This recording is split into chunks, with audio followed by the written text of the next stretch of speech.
who refuted before Adam Smith.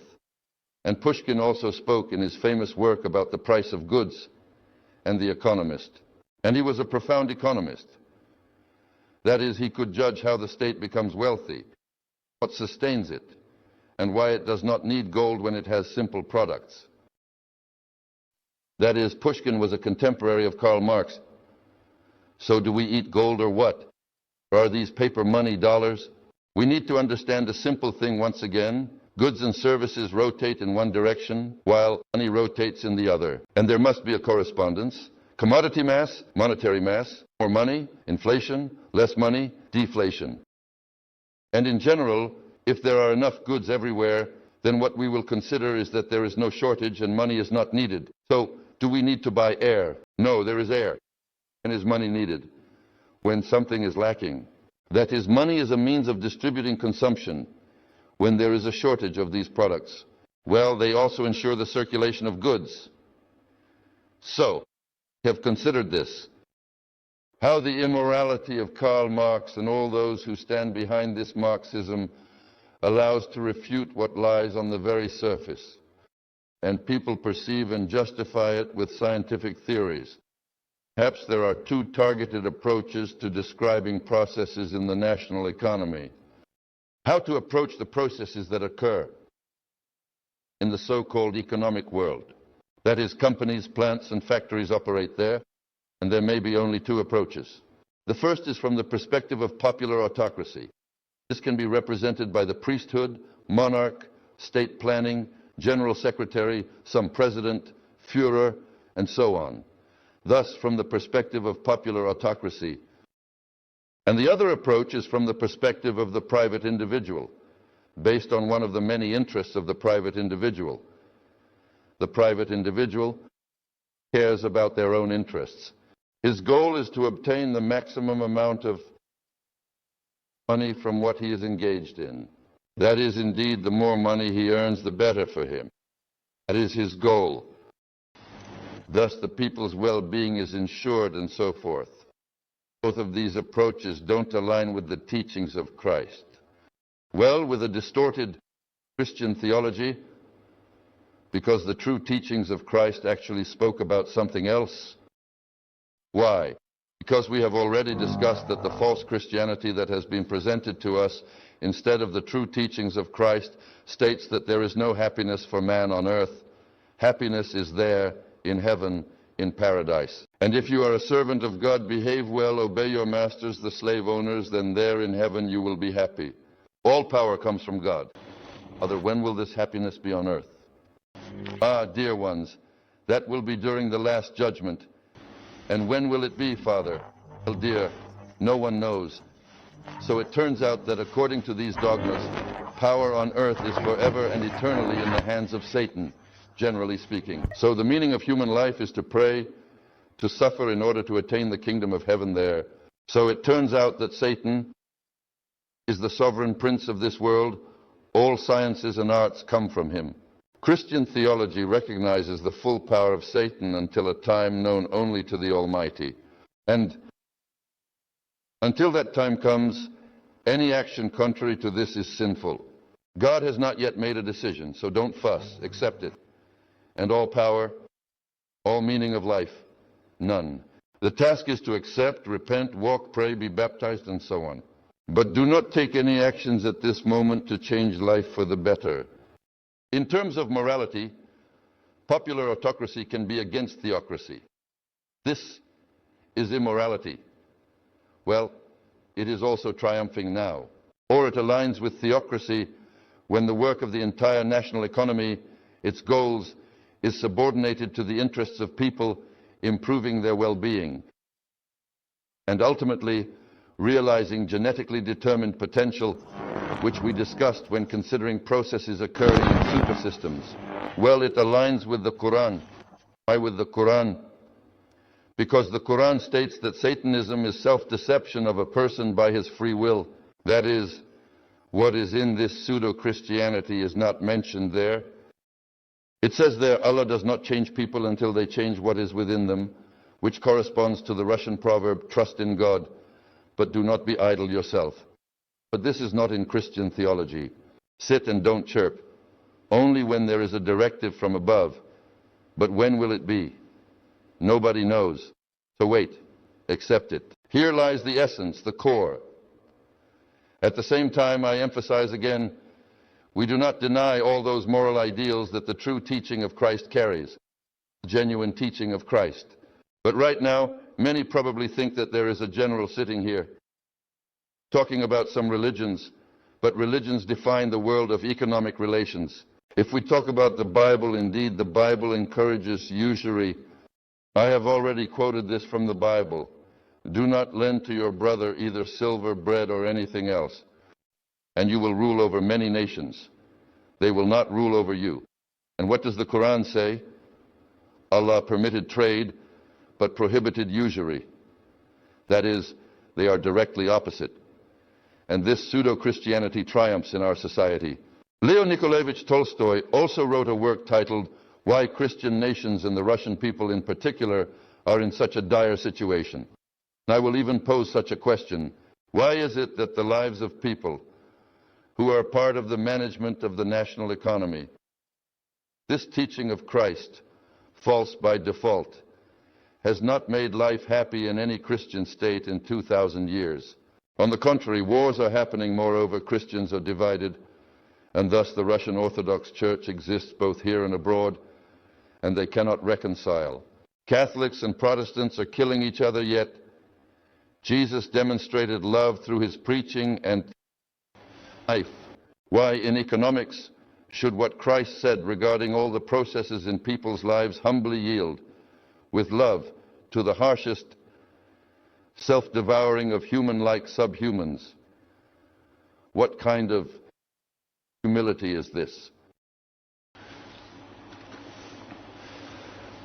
We need to remember that it is important to ensure all processes are carefully managed. The schemes are applicable to the national economy. There is a national economy.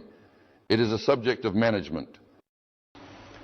In all its diversity, it manages the national economy, guiding it in some way. Therefore, it exerts management influences. The result is output. The result is evaluated by people. It results in a typical management scheme from the perspective of conceptual power. Thus, a scheme. It looks more expanded like this. There is the national economy, and societal influences exert management effects, and these management influences in society are formed on the basis of, here is the Bermuda Triangle drawn, the legislative, executive, and judicial powers, which develop laws, maintain order, enforce them, and so on. That is, it manages society. And this Bermuda Triangle is closed on citizens of the global power of the satanic plan of life arrangement, according to the global predictor through pluralism. Mishanina. That is, many parties, many opinions, and due to this, the principle of divide and conquer is implemented. That is, swinging back and forth, war, peace, bad, good. Sometimes the garden doesn't yield, sometimes the livestock dies, and so on. Therefore, in order to establish a stable process of managing the national economy, it is necessary to abandon this chaos, this satanic design with the principle of divide and conquer, and transition to divine authority, divine life organization, conceptual authority, that is, to work towards achieving goals set hierarchically by the highest encompassing management in relation to people. These two schemes should be kept in mind when considering and analyzing the ongoing processes that we will now examine. Therefore, we are currently being told by market advocates buzzing from television screens, all these modern scholars, doctors, and professors of economic and various related sciences, they are asking which economy is better, planned or market. At the same time, it is considered that a planned economy is coercion, forced regulation of production, and consumption by people in a directive and targeted manner. That is, as a typical example, Nikita commanded everyone to plant corn, and everyone across the country planted corn. What happened in this case, we know. There was a plan, and this plan was achieved through a command administrative method. And the market economy is considered a self-regulating realm of freedom. Do what you want, produce what you want, buy what you want, hire whom you want, pay whatever you want, but sell to make a profit already at a price higher than what you received there. That is, you bought a sheepskin coat in Turkey for one amount, came to the country, sell it for 5 times more to make a profit. Democracy is often called a deceptive scam. In the state, it must, well, it's like occupying some and different and different. Well, it's like occupying some and different. Scientists say some 15%, some 20%, some half. That is, to control some state sector. What is this sector? Which sector? That is, if I produced a bun for the state and sell it for a ruble, then a private individual can buy this bun in the store in the state sector and sell it in their shop for 8%. That is nonsense. They do not understand that the national economy is interdependent, conditioned by each other. You cannot separate this from that. That is, here the state sector is strict about everything, and there is the market. From the perspective of a sufficiently general theory of management, what we have considered is not so. Those who possess the conceptual apparatus of a sufficiently general theory of management look at what happens. What is a plan? Plan is a vector of goals. That is, can a plane fly to nowhere? No. It always has a destination, an airport value. It must arrive somewhere. Can a state fly to nowhere? Of course not. That is, if a plane took off to nowhere and does not know its final landing point, then when the fuel runs out, it will crash into mountains, forests, or swamps, wherever it ends up. The same goes for the state. That is, this is a vector of goals. It must necessarily exist, because any management process implies a vector of goals, a vector of the current state, and a vector of error. When there is a management process, there must necessarily be a goal. Without integral management, it cannot exist in principle. So, a plan is a vector of goals that we have covered in the sufficiently general theory of management. How was this vector of goals achieved under the Central Committee of the Communist Party of the Soviet Union? In a structural way. That is, there was a structure, there was the Central Committee, there was the Party Committee, there was the Trade Union Committee, and so on. And all of this was achieved in a structural way. That is, there was a plan, and the achievement of the plan was accomplished through the structure. What is a market economy from the perspective of sufficiently general theory of management? Market proponents say that demand distributes supply, but interests a private individual. Monetary profit. And he supposedly subordinates all his activities to demand. According to the sufficiently general theory of management, aggregate demand is what is a vector of goals, generally speaking. But if this aggregate demand, the vector of goals, is unknown to anyone, and market proponents do not understand that it should exist, there will always be someone who is smarter than these market proponents, who will set their vector of goals behind their backs. And in the market, in our bazaar, you see this is not available. What is it? The market is generally an unstructured way when people do what is needed, is being discussed. It turns out that the market is an unstructured way of management when a certain informational influence is exerted on mass of people, causing them all to work towards achieving the set goals.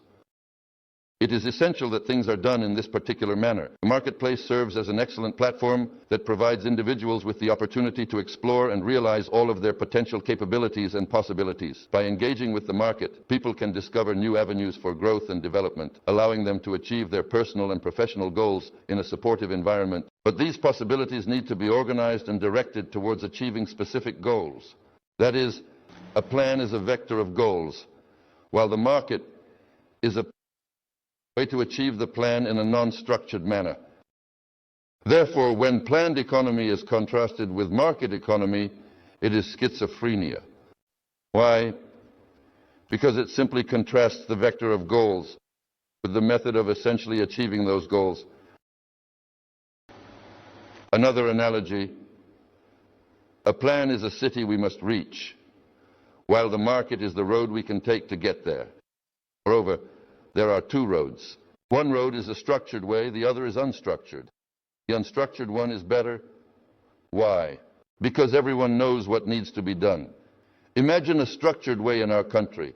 You're sitting in the Kremlin, and the structure in Kamchatka, Magadan, Vladivostok, and Siberia. I am sitting in the Kremlin, all smart, and I say, so dig a pit in Kamchatka. What are you doing in Magadan? You are burying poorly. You are rolling trees poorly there. It is impossible to track. This means that the system needs to be transitioned to self-management mode. This mode needs to be organized. That is, the market needs to be managed. Our people do not understand. They oppose planned and market economies. Well, since there is no understanding, the result is, you see, the collapse of the economy, the collapse of the national economy. We need to see the role of the credit and financial system in managing the national economy. That is, if it needs to be managed, then how to manage the market mechanism. What are the possibilities? What are the levers for managing the market? The market is based on the credit and financial system. The key nodes of the credit and financial system are the Ministry of Finance, banks, and the transnational banking system concerning the global economy on a planetary scale or submarines. The credit and financial system consists of the volumes of loans, the distribution of loans across industries, various subsidies to consumers, and the volumes of payment issuance methods. These are subsidies that can be given to consumers. All of this is part of the credit and financial system, and an entrepreneur, any entrepreneur, is obliged to subordinate their activities.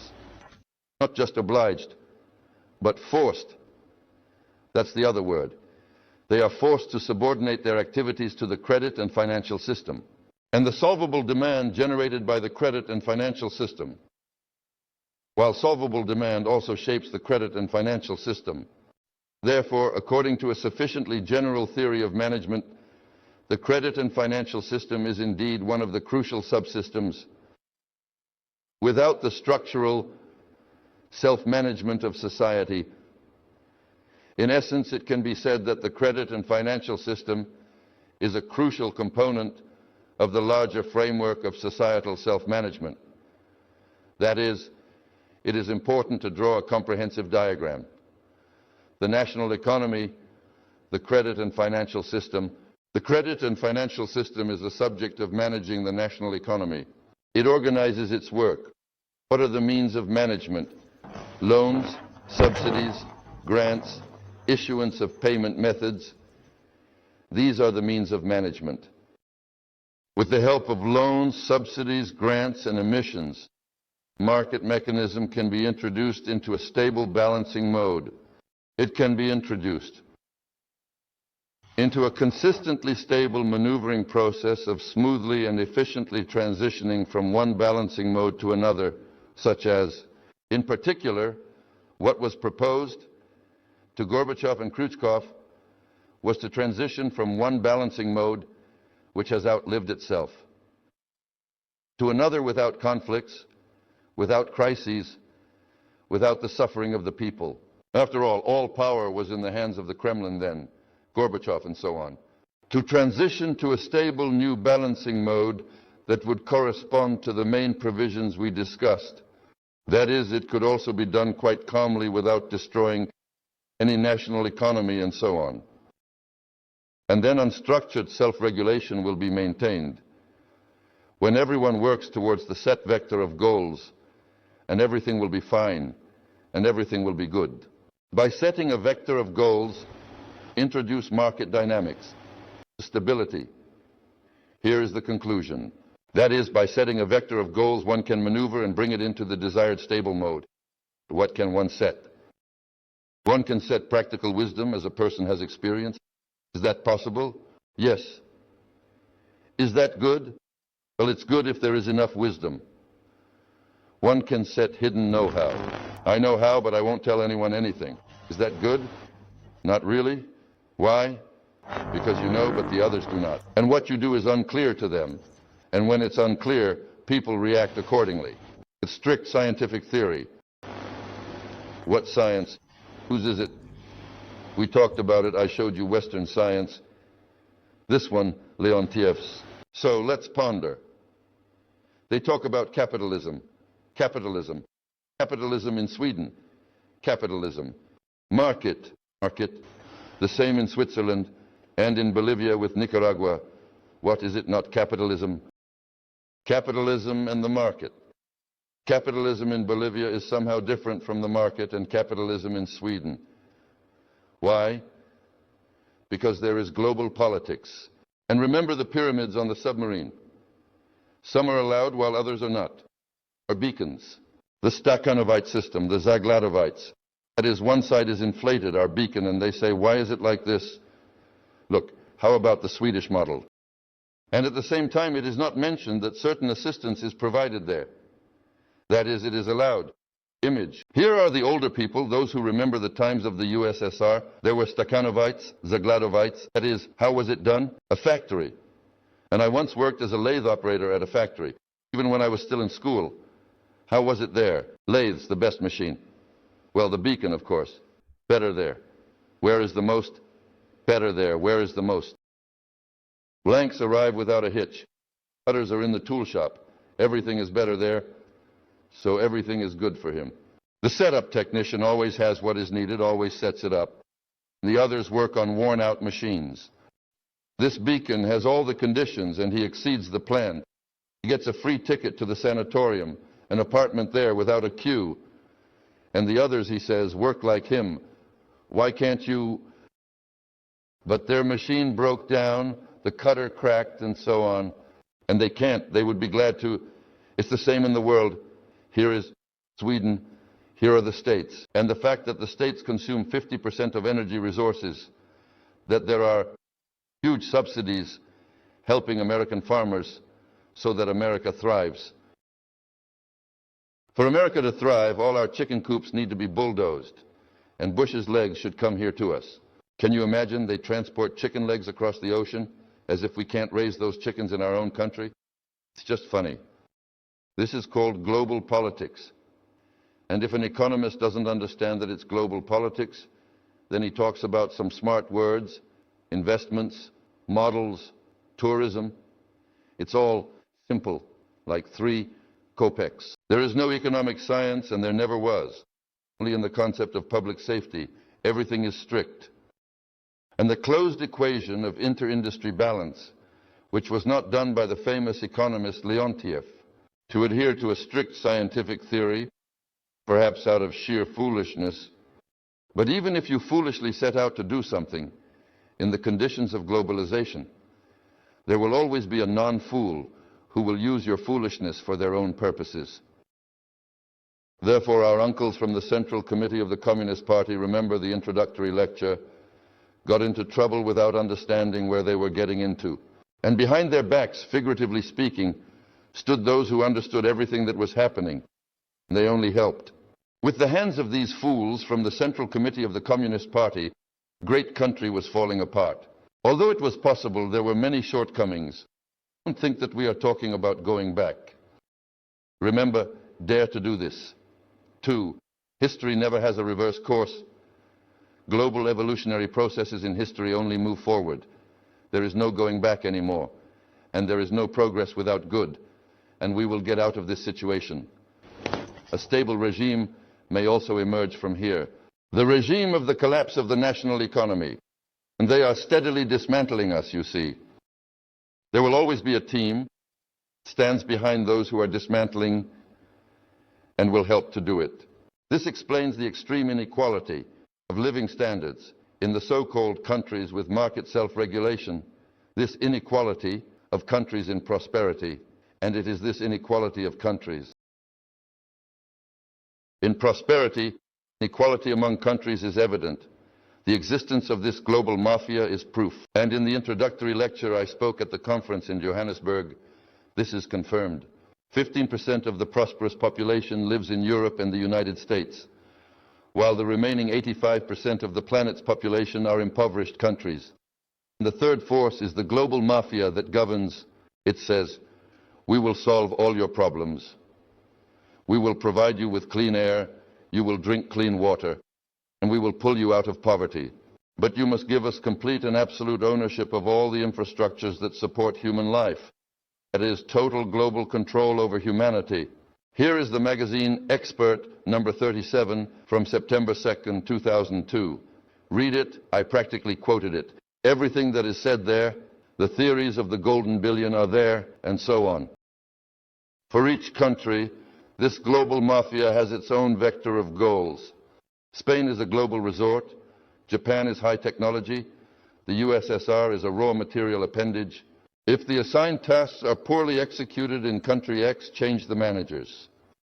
At the expense of revolution and so on, the managers are mainly based on Judaism, which is why the levers of Semitism and anti-Semitism come from here. These are also their tools when they talk about Jews like that. So we tell that Jews are unhappy people who are used in the dark and on whom everything is blamed. This is the global mafia, and they blame the Dr. Sima and the tailor Fima. And all the rich, they are always like Hitler. He let all the rich go, and then who did he kill? Doctors, teachers, and so on. That's the whole point. Is it really that hard to understand? All of this is implemented through the system of Zionism and Freemasonry, international financial organizations. The mafia finds it convenient, leaders with their snouts in the trough. That's why they always appoint compromised residents, indeed, so they can be conveniently pulled for something. Clinton turned the Oval Office into an oral one. He was pulled for one place, bombing Yugoslavia. They were pulled for another and leave. Yeltsin was poured a shot, took the shot away. It means doing one thing, the shot away. So he does something else. That is, it is easier to manage these people. Therefore, hypocrisy is one of the elements when people say one thing in words, do another in practice. Therefore, in the concept of public safety, we talk about the unity, thoughts, words, and deeds in their interdependence and mutual conditioning.